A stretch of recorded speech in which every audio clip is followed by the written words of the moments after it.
Question number 10. An object of mass 40 kg is raised to a height of 5 meter above the ground. What is its potential energy? हमें क्या निकालना है?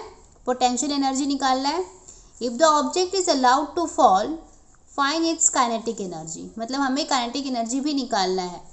When it is halfway down, जब वो आधा नीचे आ जाती है तभी हमें उस वक्त उसकी काइनेटिक एनर्जी कितनी है वो भी हमें पता करना है. तो पहले तो हम काइनेटिक एनर्जी पहले तो हम पोटेंशियल एनर्जी निकाल लेते हैं. An object of mass 40 kg, मतलब हमारा मास दिया हुआ है 40 kg और हाइट कितनी है 5 metre. What is its potential energy? तो पोटेंशियल एनर्जी का फॉर्मूला हमको पता है, it is mgh, m into G into H. तो मास कितना है? मास है 40, जी कितना है 10, जी 10 होता है ग्रेविटी, और हाइट कितना होता है 5.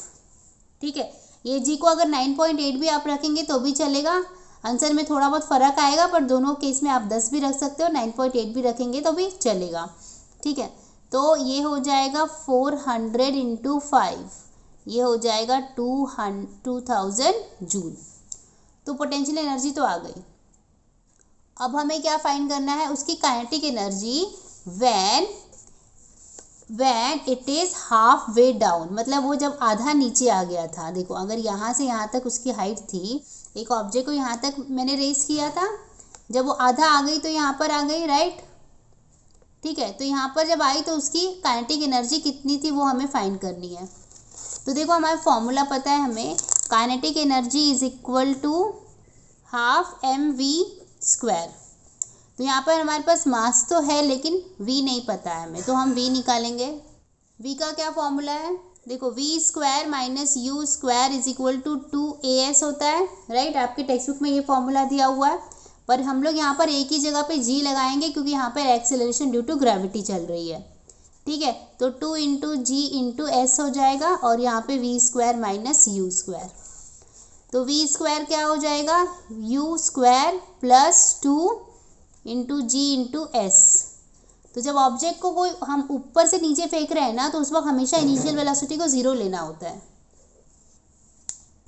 प्लस यहाँ पर क्या आएगा 2, और जी कितना है 10, और एस मीन्स हाइट. हाइट कितनी है? हाइट हाफ हो जाएगी, राइट.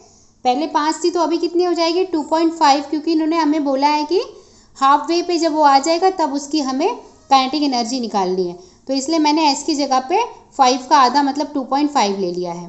ठीक है, तो अभी ये क्या हो जाएगा? देखो, ये यहाँ पे 2 मैं ऐसे ही लिखती हूँ, यहाँ 10 से ये 2.5 का डेसिमल चला गया, तो ये हो जाएगा 25. ओके, तो फिर यहाँ से हमें v² का वैल्यू मिल जाएगा 50. अब हम लोग इसका वैल्यू रख देंगे काइनेटिक एनर्जी में. Kinetic energy is equal to half mv². तो ये हो जाएगा हाफ. मास कितना है हमारा? मास तो सेम रहेगा 40, और v हमारा कितना आ गया 50. तो देखो, मैंने यहाँ पे 2 से 40 को काटा तो यहाँ 20 आ गया, तो 20 इंटू 50 ये हो जाएगा 1000 जूल. ठीक है, आई होप आपको समझा है. Thank you.